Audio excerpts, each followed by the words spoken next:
Greetings everyone, Tim Anderson here, aka Renfail, and welcome to the latest video in my Lord of the Rings online series as I work on doing the completionist version of the Shire. Now, this is a follow-up video to the there's a cow mooing somewhere in the distance here. This is a follow-up video to the farming and cooking video that I did earlier. I said I was going to do a video on brewing beers and ales in the game, and that's what this video is going to be about. Now, because I'm still only in the first kind of intro levels to the game, I can't make all of the really cool ales and beers that you can make in the game. This is a brand new character. I do have the first 3 tiers of things that I can make, and we're going to kind of showcase a little bit of that, and then of course show what happens when you drink beers and ales in Lord of the Rings Online.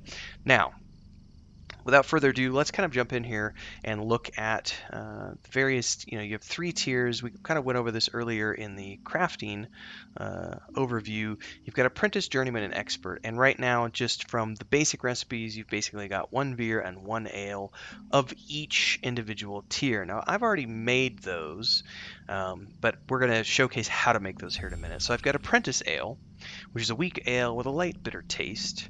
Then we have a bold stout beer, which is a humble brew with a bold taste, followed by blue bock beer, which is a strong lager with a very berry flavor. And then we have blueberry ale. The blueberry flavor is subtle, not too sweet, and surprisingly delicious. Honey brew beers, which have a hint of floral aroma, which gives this beer a slight light flavoring. Sweet light flavoring, I should say. Just beware of nearby bears. And then finally, Shire Spice Ale. A few spices create a great aroma and add to the flavor of this Shire favorite. Now, like with all of the other recipes in this game, the Tier 1 recipes only require a couple of things. So if we look at the strong drinks for the apprentice tier, we only need Northdown hops and spring barley mash, which I have plenty of. I should make some more spring barley mash right now because we're going to need some more of that to showcase some of the recipes here, which means I need some bottles of water. Let's look at ingredient. Let's buy 15.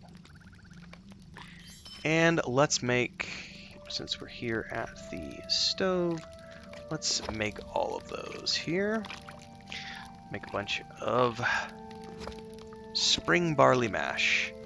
Now mash, at least for the first 3 tiers, the spring barley mash is required of all of the ales and beers.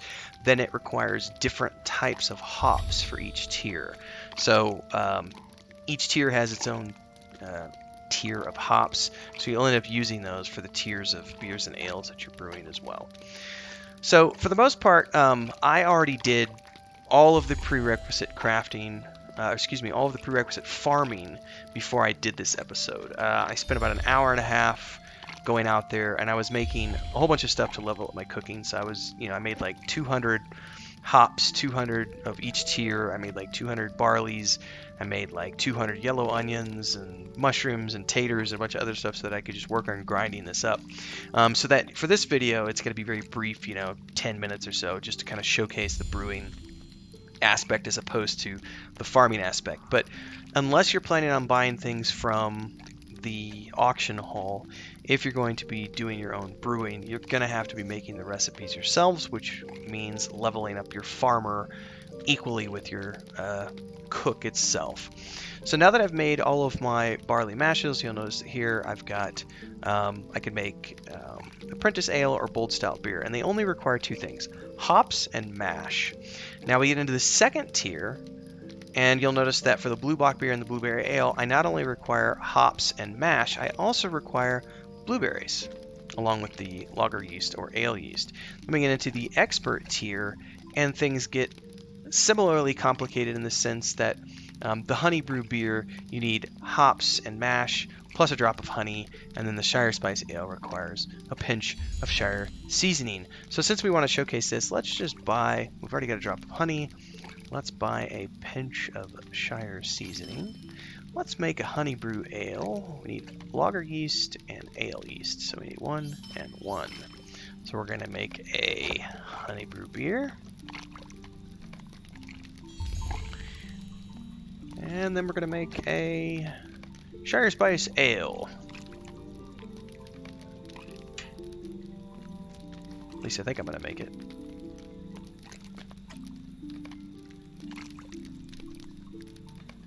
There we go. For some reason it was bugged out there for a second. It didn't want to continue.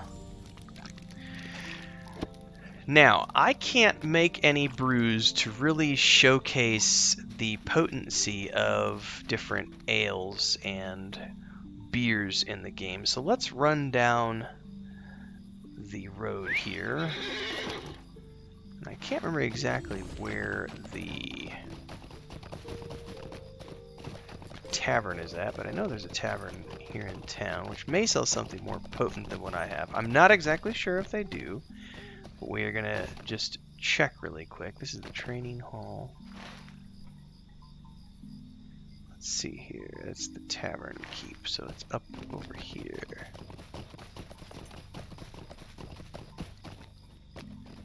If we can't find it, it's not a big deal. We'll just showcase some of the beers and brews right off the bat and show everybody what it looks like. I believe this is the tavern right here.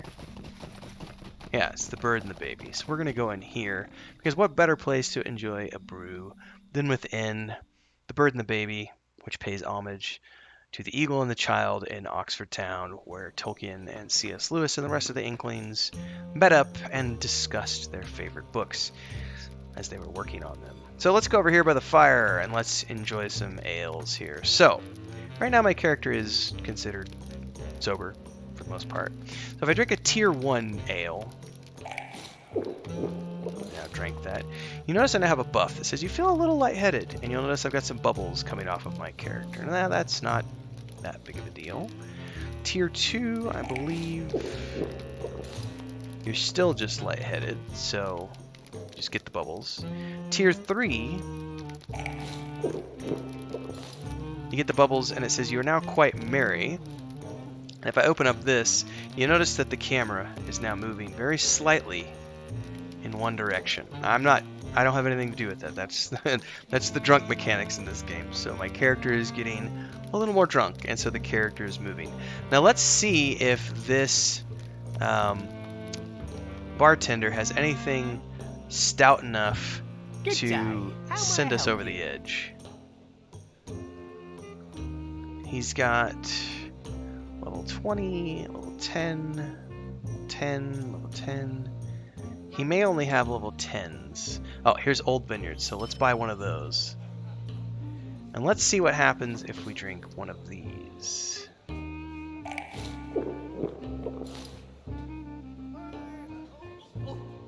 Says you've muddled your wits.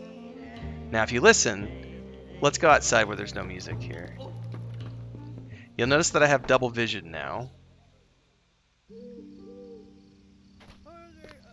Let me turn up the volume. You'll hear my character.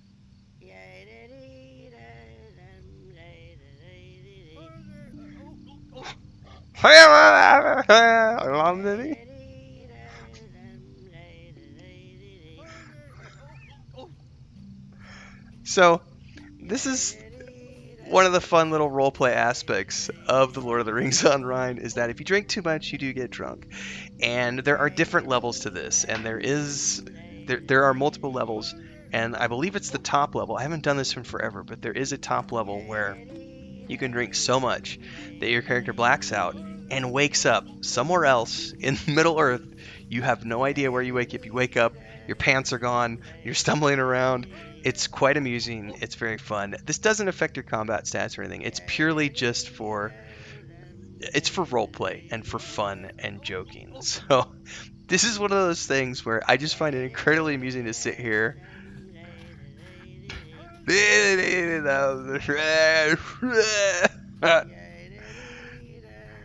And this is the lower level of this, because as you get deeper into the tiers of drunkenness, your camera will start sliding around, and it becomes very difficult to maneuver your character, and especially if you're trying to do quests and adventures. And so a lot of the roleplay guilds, and they've got like the tavern crawl events and so on and so forth.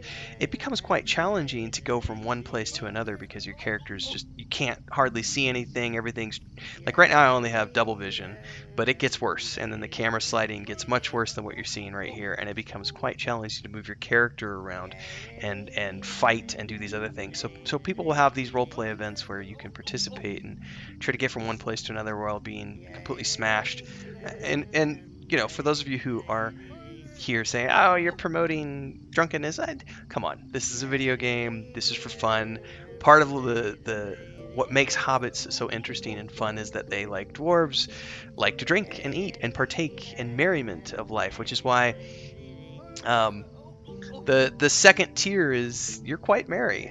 First tier is you're lightheaded. Second tier is you're quite merry, and the third tier is you've muddled your wits. And then it goes from there. So it's meant to be an amusing little anecdote, sort of to questing and the serious nature of the storyline of the Lord of the Rings. So this is a great way to kind of have a little fun while you're playing the game. So if you want to dive into brewing and drinking, you can obviously go out there and have fun and do so. So hopefully you've enjoyed this video. If you do, don't forget to subscribe, hit the bell icon, and of course follow along as I stream most mornings, Central Standard Time, Lord of the Rings Online right now, Baldur's Gate 3. I like to do roleplay games, so you'll see mostly roleplay games on my channel here. So stick around for those.